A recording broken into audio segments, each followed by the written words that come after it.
Shalom. First and foremost, I like to give all glory, honor, and praises to Yahweh, Bahashem, Yahushai. Double honors to the apostle elders of Great Millstone who rule well. And salutations to all you brothers out there pushing this word in love, truth, sincerity, and humility. Once again, it's the brother Shati from the Chicago camp coming back to you with what I hope is another quick and edifying sit down. And look at this madness here. It says, would you be shocked to see this? Pink elephant imams are better for Muslim women. All right. Now, as you know, I do not support or promote anything dealing with Muslims or Islam in any way, shape, or fashion. All right. We are the Hebrew Israelites. You so-called blacks, Latinos, and the Native Americans, especially you Jakes that are in this Muslim Islam stuff. All right, you are the true Israelites of the Bible. That is our history and our heritage. The one true truth of the world. All right. That's it. There's no other God. There's no other truth in this world. The only truth is the truth that Yahweh Bashim Yahweh Shai has given us. Okay, via his holy scripture. All right.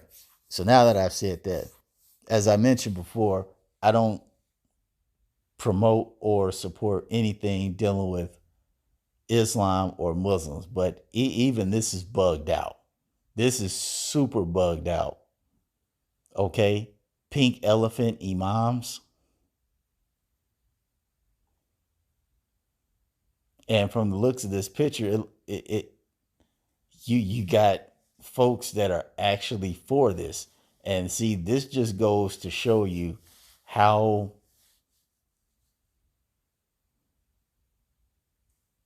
far gone this world has become. All right, go to Jeremiah 51 and 8,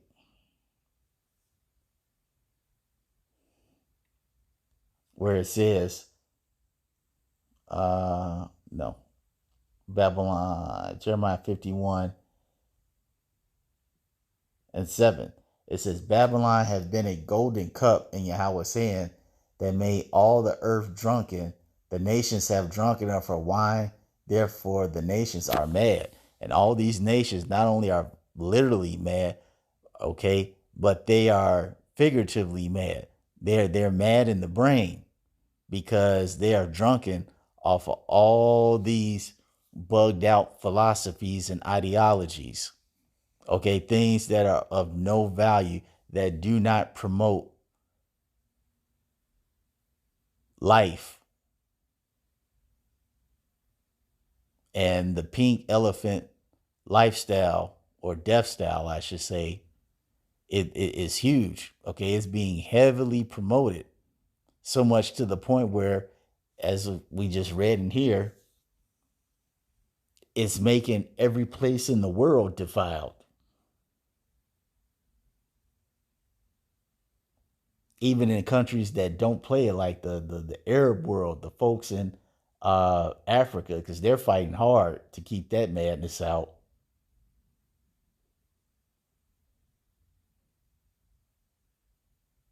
All right, countries that you really never saw this type of behavior from, these people are starting to exude this lewd and crude behavior. All right, it's just messed up. All right, it has everybody messed up in the head. All right, as the scripture says,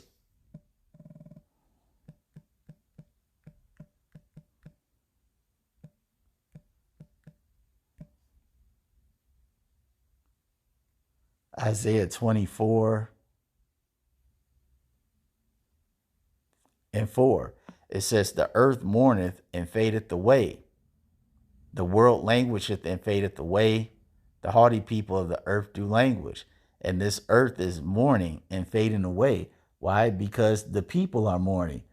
All right, whether they consciously know it or whether they don't know it, they're being subjugated by an extremely satanic force.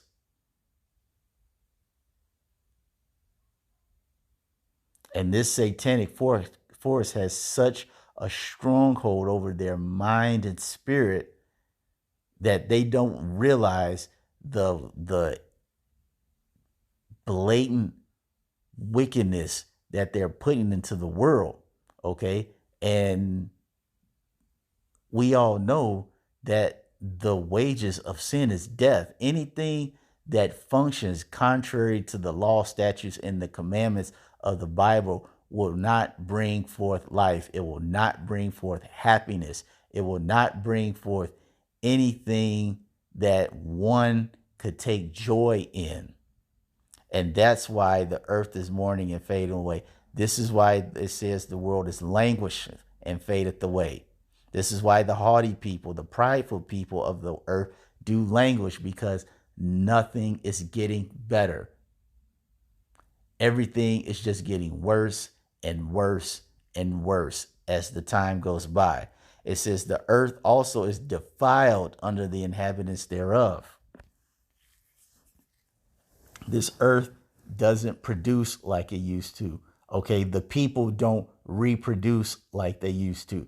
Why? Because you got this pink elephant agenda along with feminism and all these other bugged out ideologies and philosophies running rampant. All right, bad Uncle Esau got the whole world messed up. It says the earth also is defiled under the inhabitants thereof, because they have transgressed the laws, changed the ordinance, broken the everlasting covenant. Everybody thinks that they know a better way to do things and make things better in life. But when they put this into use, it fails. And it fails because it's not based in the Bible, something that many people in the world just refuse to believe. And even if folks do believe in God or the Bible, they don't believe it according to the truth.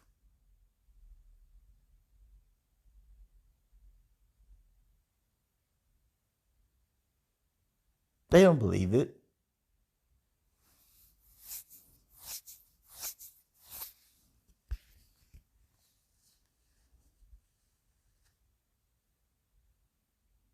And see, this is why we live in a society where now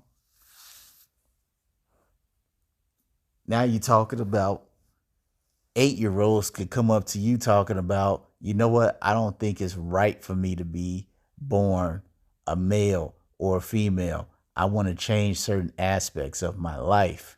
And then if you say no, this is the only society that will send the parent to jail for so-called denying a child's rightful choice to pick and choose who they want to be, so they can so-called finally be happy, which is all a farce, because if you can't be happy with how you were originally made, you won't be happy any other way. Duh.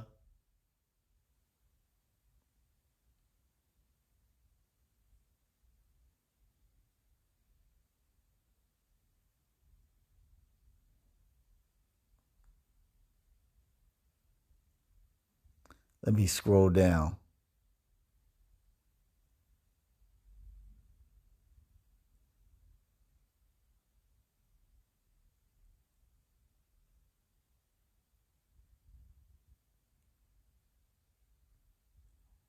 Yep, I'm going to scroll down, because with all this madness taking place, okay, there has to be an equal and opposite reaction to get rid of this nonsense. Because as the scripture says, if the Lord don't shorten the time for the elect's sake, there'll be no flesh to be saved. And this right here is utterly destroying men and women, so far to the point where I can't remember what video or article I read, but the birth rate has declined it's been declining for over a decade straight. So if the birth rate is declining, has been declining for over a decade straight, do you honestly think that the human race would have long to live if it continues at this rate and it continues to increase exponentially because of the wickedness on this earth? This is why the Lord is going to do away with all this madness. All right.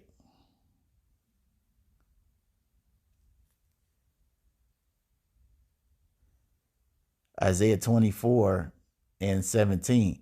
It says, fear and the pit and the snare are upon thee, O inhabitant of the earth. That means the judgment is coming for you people.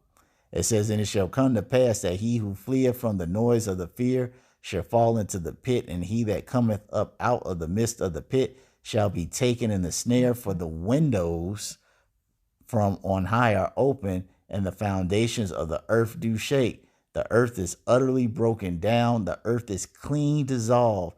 The earth is moved exceedingly.